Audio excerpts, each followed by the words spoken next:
வணக்கம். பரபரப்பு மீடியா செய்திகளுக்காக நான் நிரோஷன்.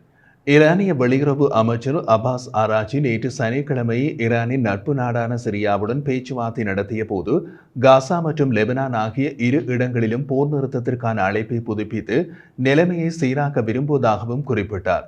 குறிப்பாக லெபனான் மற்றும் காசாவில் போர் நிறுத்தம் இன்று மிக முக்கியமான பிரச்சனையாக உள்ளது என்று செய்தியாளர்களிடம் தெரிவித்தார்.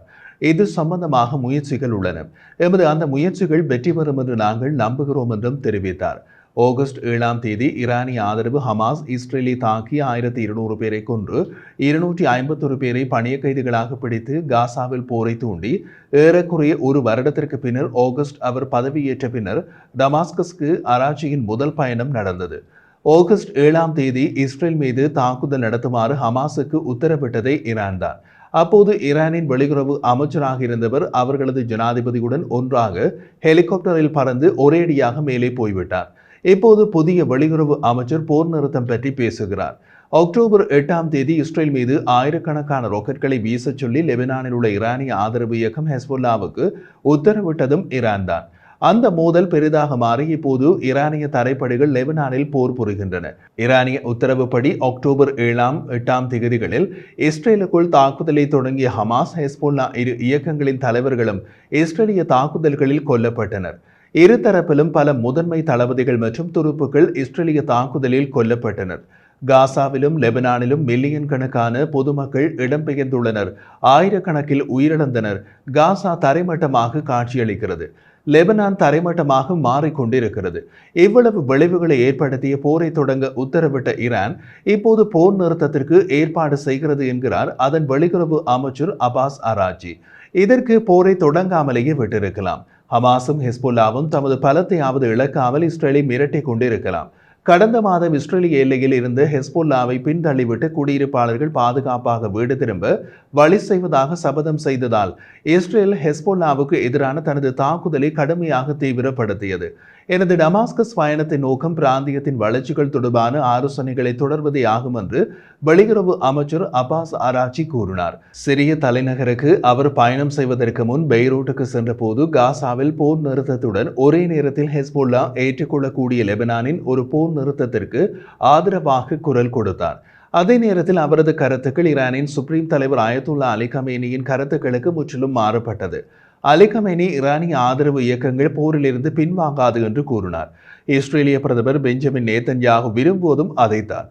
அப்போதுதான் ஹமாஸ் மற்றும் ஹெஸ்புல்லாவின் இராணுவ திறன்களை முடிந்தவரை அதிகம் அளிக்க முடியும் என்பது நேதன்யாகுவின் நிலைப்பாடு.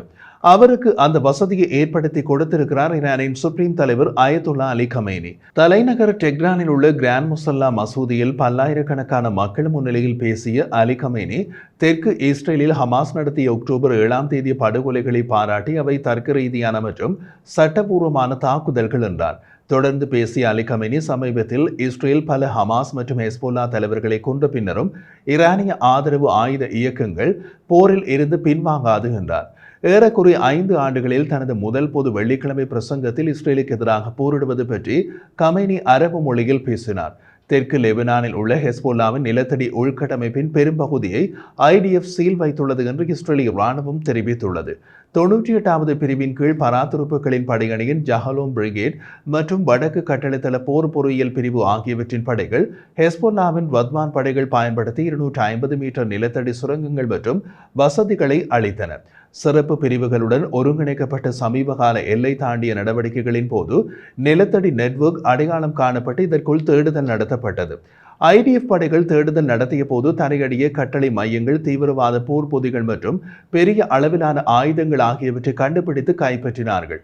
இந்த ஆயுதங்கள் இஸ்ரேலின் மீது ஹெஸ்புல்லா படையெடுப்பின் போது பயன்படுத்தப்பட திட்டமிட்டப்பட்டதாக நம்புகிறது ஐடிஎஃப். சுரங்கப்பாதையில் குளியலறை, ஒரு சமையலறை மற்றும் உணவுப் பொருட்கள் கையிருப்புகளுடன் கூடிய குடியிருப்புகளும் இருந்தன. குறிப்பிடத்தக்க விதத்தில் அமைக்கப்பட்ட இந்த நிலத்தடி உள்கட்டமைப்பு இஸ்ரேலிய எல்லைக்குள் விரிவடையவில்லை. பாதுகாப்பு அமைச்சின் பொறியியல் மற்றும் கட்டுமானத்துறையின் ஒத்துழைப்புடன் வடக்கு கட்டளை தள போர் பொறியியல் பிரிவு மற்றும் யஹலோம் பிரிவு ஆகியவற்றால் சுரங்கப்பாதைகள் சீல் வைக்கப்பட்டன. ஐடிஎஃப் துருப்புகள், குறிப்பாக பரான் துருப்புகள் படைப்பிரிவு தெற்கு லெபனானின் மலை பிரதேசத்தில் தொடர்ந்து போரில் ஈடுபட்டுள்ளன. இந்த ஹெஸ்பொல்லாவின் கோட்டைகள் துருப்புக்கள் நூற்றுக்கணக்கான ஆயுதங்களை கண்டுபிடித்தனர். அத்துடன் அங்கிருந்த இஸ்ரேலிய எல்லைக்குள் ஆளற்ற விமானங்களை அனுப்பி தாக்குதல்களை நடத்தும் பல ஹெஸ்பொல்லா துருப்புக்களை அகற்றினார்கள். தெற்கு லெபனானில் நிலத்தடி சுரங்கங்களில் கைப்பற்றப்பட்ட ஹெஸ்பொல்லா ஆயுதங்கள் மற்றும் இராணுவ சாதனங்கள் பெரும்பாலும் ஈரானிய தயாரிப்பு ஆயுதங்கள். சில ரஷ்ய தயாரிப்பு ஆயுதங்களும் ஹெஸ்பொல்லாவின் சொந்த தயாரிப்பு ஆயுதங்களும் கைப்பற்றப்பட்டன. லெபனானில் ஹெஸ்பொல்லாவின் ஆயுத கிடங்குகள் அளிக்கப்படுவது மற்றும் இஸ்ரேலிய துருப்புகளால் கைப்பற்றப்படுவது காரணமாக ஹெஸ்பொல்லா மேலதிக ஆயுதங்களை ஈரானிலிருந்து பெற வேண்டிய தேவையை ஏற்படுத்தியுள்ளது. நேற்று சனிக்கிழமை ஈரானிய விமான நிறுவனம் ஹேஷ் ஃபார்ஸ் ஏயாஸ் கார்கோ விமானம் ஒன்று டெஹ்ரானில் இருந்து லெபனான் அல்லது சிரியாவை நோக்கி சென்றது. விமானம் ஈராக்கி வான்வெளியில் பறந்து கொண்டிருந்த போது யூ-டர்ன் செய்து மீண்டும் ஈரான் திரும்பியதை விமான கண்காணிப்பு வலைத்தளங்களின் தரவு காட்டுகிறது. விமானம் ஹெஸ்பொல்லாவுக்கு ஆயுதங்களை எடுத்துச் சென்றதாக கூறப்படுகிறது. எனவே விமானத்தை திருப்பிச் செல்லும்படி எச்சரித்தது ஐடிஎஃப். ஈரானிய விமானம் ஐடிஎஃப்பின் எச்சரிக்கைக்கு கீழ்ப்படிந்தது. இல்லாவிட்டால் இஸ்ரேலிய ஏவுகணைகளை சந்தித்திருக்கும். இஸ்ரேலிய விமான தாக்குதல் லெபனான், சிரியா ஆகிய இரு நாடுகளையும் இணைக்கும் முக்கிய சர்வதேச நெடுஞ்சாலையை துண்டித்து விட்டதாக லெபனான் கூறியதை அடுத்து ஈரானிய வெளியுறவு அமைச்சர் அப்பாஸ் அராச்சி விமானம் மூலம் டமாஸ்கஸ்க்கு பயணம் செய்தார். சர்வதேச நெடுஞ்சாலையை துண்டித்த தாக்குதலில் ஈரானில் இருந்து அண்டை நாடான சிரியா வழியாக ஹெஸ்பொல்லாவுக்கு ஆயுதங்கள் கடத்தப்படுவதை தடுப்பதை நோக்கமாக கொண்டதாக இஸ்ரேல் கூறியது. ஹெஸ்பொல்லாவின் பெரிய ஆயுத களஞ்சியங்களை அளித்த பின்னர் அந்த இயக்கத்தை மீண்டும் ஆயுதமேந்த விடமாட்டோம் என்று இஸ்ரேல் எச்சரித்துள்ளது. லெபனான் மீதான அதன் இராணுவ முற்றுகை நீண்ட காலத்திற்கு தொடரும் என்று ஐடிஎஃப் கூறியது. முற்றுகையின் ஒரு பகுதியாக ஹெஸ்பொல்லாவுக்கு ஈரானிய ஆயுதங்கள் வழங்கப்படுவதை தடுக்கும் நோக்கில் ஐடிஎஃப் லெபனானுக்கும் சிரியாவுக்கும் இடையிலான ஒரு சுரங்கப்பாதை உட்பட அனைத்து இராணுவ கடவுகளையும் மற்றும் ஹெஸ்பொல்லா பயன்படுத்த தொடங்கிய ஒரு பொதுமக்கள் கடக்கும் எல்லை கடவியையும் குறிவைத்து விமான தாக்குதலை நடத்தியது. சிவிலியன் பெய்ரூட் விமான நிலையம் வழியாக ஹெஸ்பொல்லாவுக்கு ஆயுதங்களை மாற்ற ஈரான் மேற்கொள்ளும் எந்த முயற்சியையும் முறியடிப்பதாக ஐடிஎஃப் எச்சரித்துள்ளது. தனித்தனியாக ஐடிஎஃப் சமீபகால நாட்களில் சிரியாவில் பல ஆயுத கிடங்குகளை தாக்கியதாக கூறப்படுகிறது.